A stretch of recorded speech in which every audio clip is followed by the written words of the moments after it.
ก็ให้คิดเสียว่าเราไม่ได้เกิดมาเพื่อจะมาทุกข์ไม่ได้เกิดมาเพื่อจะมาเดือดร้อนเรื่องอื่น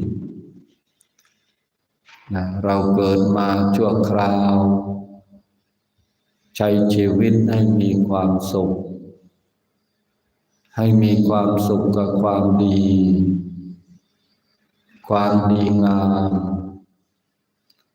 คิดแต่เรื่องมงคลเรื่องความสุขแห่งจิตแห่งใจ